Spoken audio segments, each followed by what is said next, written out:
The public is being conditioned to look at the sky, to track missile launches and fighter jet sorties. This is a deliberate misdirection. The kinetic cost of a conventional peer-to-peer war is mathematically prohibitive. The real vector of attack is not loud. It is silent. The global financial system, military command and control, and the core functions of government do not run on patriotism. They run on data, and 97% of that data travels through a few hundred fiber optic cables laid on the ocean floor. RUSI analysts have designated these assets as the central nervous system of the global economy and its most critical vulnerability. You do not need a billion-dollar submarine to sever these cables. The same strategic calculus that sees state actors deploy low-cost chaos assets, like the cheap EW drones proliferating globally or the release of ISIS militants to destabilize adversaries, applies here. The goal is maximum leverage for minimum cost. The second vector is orbital. The obsession with kinetic Star Wars interceptors is a distraction. The real threat is satellite blinding, using ground-based electronic warfare or directed energy to achieve temporary or permanent sensor kill. Again, a low-cost, high-leverage protocol. This is the blueprint for creating a blind Leviathan, a superpower with carrier groups it cannot command, allies it cannot contact, and a financial market it cannot clear. When a state's revenues plunge by 46%, as seen with Russian oil and gas, its risk calculus shifts. The objective is no longer to win a fair fight. It is to create a systemic solvency crisis in the adversary, to turn the hyperconnectivity of the West into a terminal liability. This is not war. It is a forced liquidation. The motive is not ideology. It is insolvency.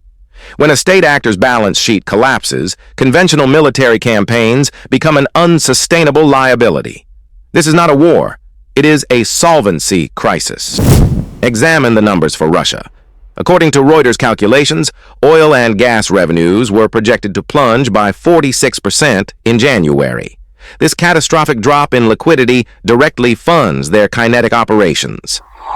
Forbes' analysis frames this equation with brutal clarity. An expensive, unpopular war becomes the primary domestic liability. The state must then reduce its kinetic cost basis or face systemic collapse from within. Weakness forces a pivot. This pivot is a mathematical certainty. The state begins to offload expensive conventional assets and aggressively proliferate low-cost, high-leverage asymmetric vectors. It is a fire sale of military capability, replacing billion-dollar jets with $1,000 drones. Leading companies are already reinforcing their market presence in this exact sector. The final stage of this pivot is the weaponization of chaos itself. Reports from Syria detail Damascus's attacks on SDF positions near prisons holding thousands of ISIS militants. This is not an operational error. It is the strategic release of a chaos asset. For a failing state, these militants are a non-attributable self-replicating weapon system designed to create insolvency pressure on its adversaries. The economic strangulation of one state simply forces it to export its insolvency to others through asymmetric chaos. This is the blueprint. The central equation of modern warfare is no longer strategic, it is economic. Analysts at RUSI, the Royal United Services Institute, quantify this shift with a stark ratio. A $5 million main battle tank can now be neutralized by a $500 FPV drone. This is not a balanced exchange. It is a solvency protocol designed to bankrupt a conventional military. For every kinetic asset you field, your adversary can field 10,000. The mathematical objective is not to win on the battlefield, but to impose such a catastrophic cost-per-kill ratio that your war machine becomes an unsustainable financial liability. Your opponent attacks your balance sheet, not your battalions. This is the industrialization of attrition.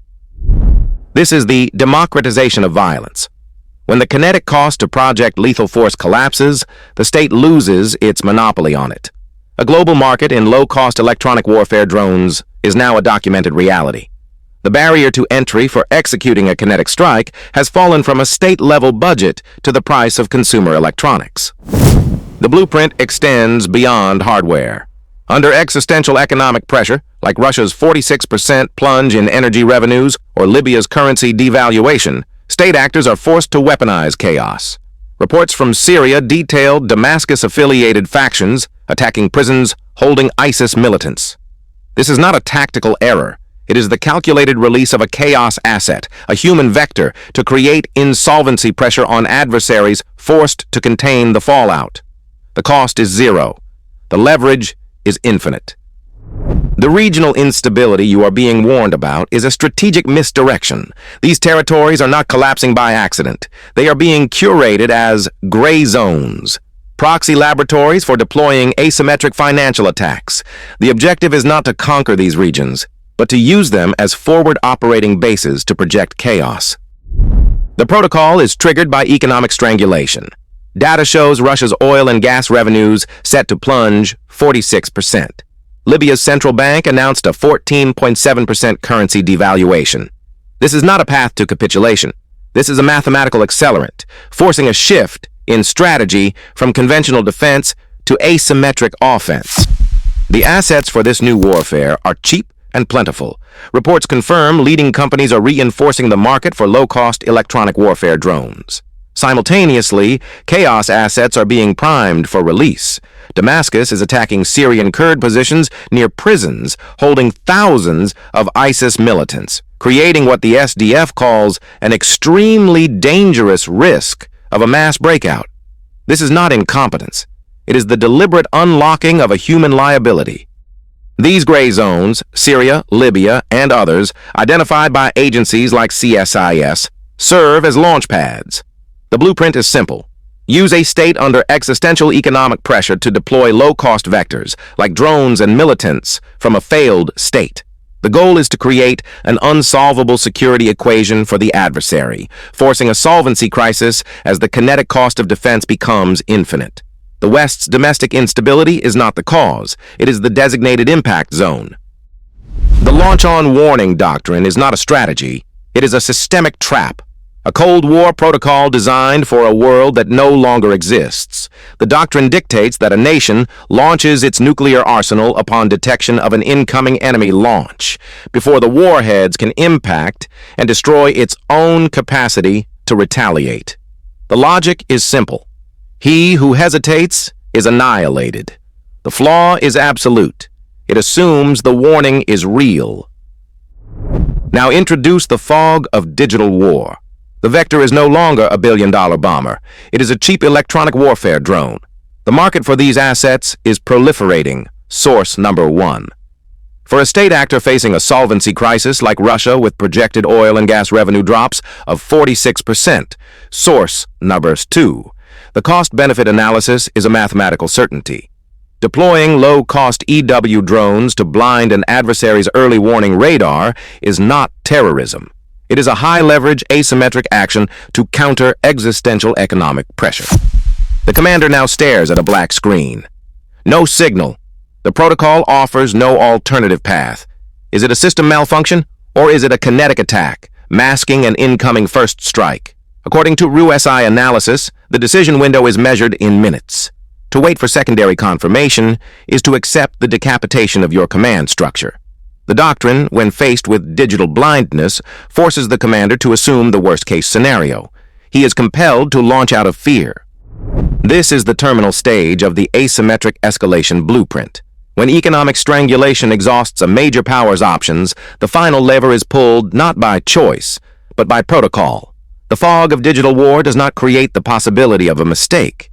It engineers the certainty of a calculated response to ambiguous data. The launch-on warning doctrine becomes the executioner. The mathematical trigger for asymmetric escalation has been tripped. A 46% year-on-year plunge in Russia's oil and gas revenue is not a metric of sanctioned success. It is the activation of a protocol. When a state actor's core revenue stream is systematically throttled, capitulation is not a variable.